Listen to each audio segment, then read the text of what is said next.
आज हम करेंगे कोल्ड वॉर एरा के इम्पोर्टेंट एमसीक्यूज़ और कार्टून्स। तो स्टार्ट करते हैं।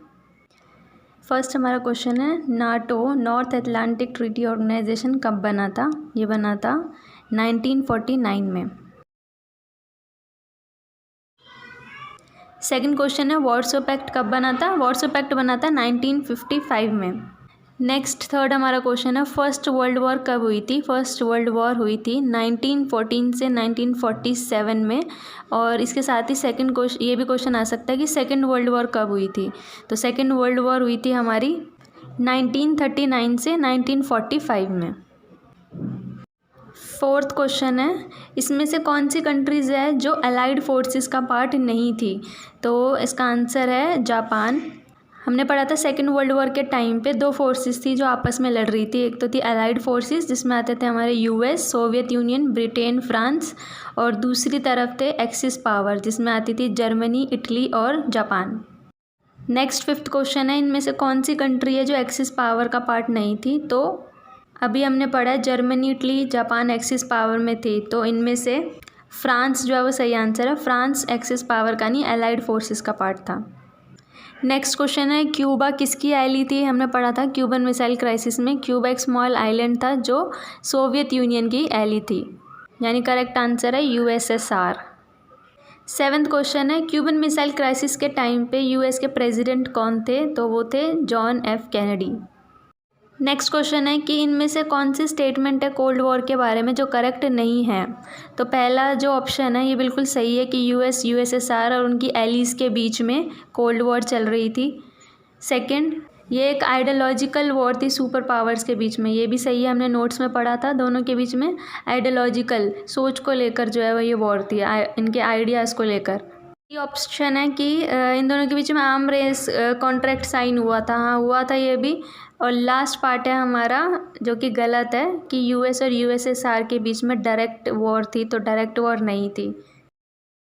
नाइन्थ क्वेश्चन है, कौन सी स्टेटमेंट जो है वो नाम के ऑब्जेक्टिव को फॉलो नहीं करती इनमें से? तो फर्स्ट जो है ये बिल्कुल ठीक है, जो डीकोलोनाइज कंट्रीज़ थी उन्होंने नाम ज्वाइन किया था क्योंकि वो इंडिपेंडेंट रहना चाहती थी। सेकंड है, इसमें उन्होंने डिसाइड किया था कि वो किसी भी एक मिलिट्री पावर को ज्वाइन नहीं करेंगे, ये भी करेक्ट है।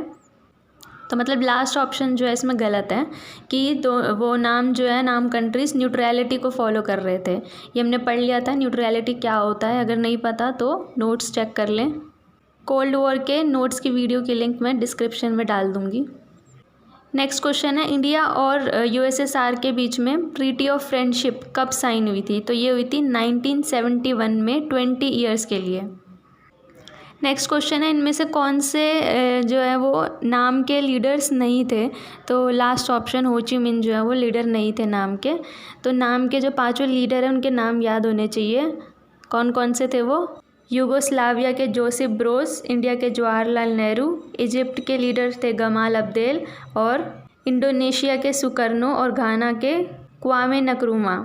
ये सारे पांचों लीडर्स के नाम पता होने चाहिए। 12th क्वेश्चन है कि नाम की फर्स्ट समिट कब हुई थी? तो ये हुई थी बेलग्रेड में 1961 में।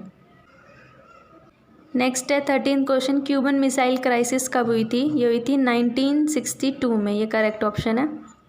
नेक्स्ट 14th क्वेश्चन है, यूएस के प्रेसिडेंट रिचर्ड निक्सन चाइना कब गए थे? तो ये गए थे 1972 में। इसके बारे में हम अभी आगे कार्टून्स में डिस्कस करेंगे। और हमारा लास्ट क्वेश्चन, यूएस ने जापान की सिटीज़ हिरोशिमा, नागासाकी पे बॉम्ब कब फेंके थे? तो ये उन्होंने किया था 1945 में।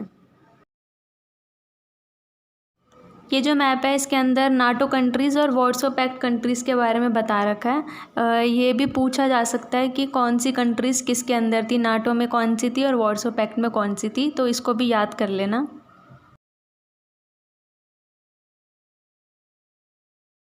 फर्स्ट जो कार्टून है यहाँ पर दिख रहा होगा, ये बनाया था कुट्टी ने। ये जो है कार्टून में दिखा रखा है, ये जो है ये यूएस है, ये यूएसएसआर और ये चाइना। तो जो चाइना है वो ऑब्वियसली यूएसएसआर की साइड था, लेकिन बहुत टाइम से जो है यूएस और चाइना के बीच में जो डिप्लोमेटिक रिलेशन थे वो बिल्कुल भी सही नहीं थे, ड्यू टू ऑब्वियस रीजंस, क्योंकि वो एसयू को सपोर्ट करते थे, यूएसएसआर को। तो जो यूएस के प्रेसिडेंट थे रिचर्ड निक्सन, ये 1972 में इन्होंने एक विज़िट करी थी चाइना में अपने डिप्लोमेटिक रिलेशनशिप चाइना के साथ सही करने के लिए, जिसके बारे में यूएसएसआर को नहीं पता था। तो इस पे क्वेश्चंस ये आते हैं कि ये कार्टून ड्रॉ किसने किया था। तो ये इंडिया के वेल नोन कार्टूनिस्ट थे कुट्टी, उन्होंने किया था। सेकंड क्वेश्चन ये बन सकता है इस कार्टून में क्या दिखाया रहा है। तो इसमें इंडियन व्यू बता रखा है कोल्ड वॉर के ऊपर, कि इंडियन की तरफ से व्यू पॉइंट रख रखा है। यूएस जो है वो सीक्रेट में चाइना के साथ उन्होंने अपने डिप्लोमेटिक रिलेशनशिप सही करने के लिए वो चाइना गए, यूएस के प्रेसिडेंट, और यूएसएसआर को जिसके बारे में नहीं पता था। नेक्स्ट जो कार्टून है इसके अंदर दिखा रखा है ये यूएस के जो है प्रेसिडेंट है लिंडन जॉनसन, और उस टाइम पर क्या हुआ था कि वहाँ पर वियतनाम में चल रही थी वॉर। वहाँ पर जो फ्रेंच है वो अपनी कॉलोनियल पावर को मेंटेन करना चाहते थे और इसलिए वियतनाम में वॉर चल रही थी।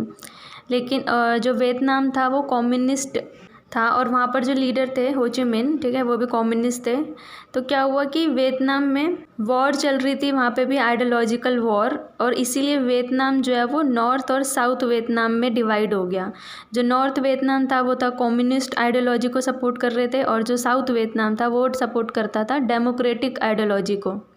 और ऑब्वियसली क्योंकि अमेरिका भी जो है वो डेमोक्रेसी को सपोर्ट करता था, इसीलिए उन्होंने साउथ वियतनाम का साथ दिया। जब साउथ वियतनाम में अमेरिकन नेवल फोर्सेस जो थी वहाँ पर पहुँची, तो जो नॉर्थ वियतनामीज थे उन्होंने उनके ऊपर वहाँ पर फायर कर दी। दोनों के बीच में जो है काफ़ी टाइम तक वॉर चलती रही, नॉर्थ वियतनाम और अमेरिकन नेवल फोर्सेस के बीच में। उस टाइम पर जो अमेरिका के प्रेसिडेंट थे वो थे जॉन एफ कैनेडी, लेकिन थोड़े टाइम बाद जब जॉन एफ कैनेडी का असैसिनेशन हो गया तो वहाँ पर लिंडन जॉनसन को प्रेसिडेंट बना दिया गया। उन्होंने जो है अपने अमेरिकन ट्रूप्स वहाँ पर भेजने स्टार्ट कर दिए, क्योंकि वहाँ पे ऑलरेडी वॉर चल रही थी नॉर्थ वियतनामीज़ और अमेरिकन नेवल फोर्सेस के बीच में। अमेरिका ने लगभग 4,90,000 ट्रूप्स जो है वॉर में भेज दिए थे ऑलरेडी, लेकिन फिर भी वहाँ पर वॉर जो है वो ख़त्म नहीं हो रही थी। तो इस कार्टून में यही अमेरिकन मिस एडवेंचर के बारे में बता रखा है वियतनाम में जो हुआ, क्योंकि यूएस को जो है उस वॉर में पार्ट लेने की वजह से बहुत सारी प्रॉब्लम्स फेस करनी पड़ी। यूएस के इंटरवेंशन की वजह से बहुत सारी लाइव्स का लॉस हुआ। इस चैप्टर में बस यही 2 कार्टून थे जिसके बारे में हमने डिस्कस किया है। आई होप आपको ये वीडियो अच्छा लगा हो। अगर अच्छा लगा हो तो प्लीज़ लाइक करना और चैनल को सब्सक्राइब करना।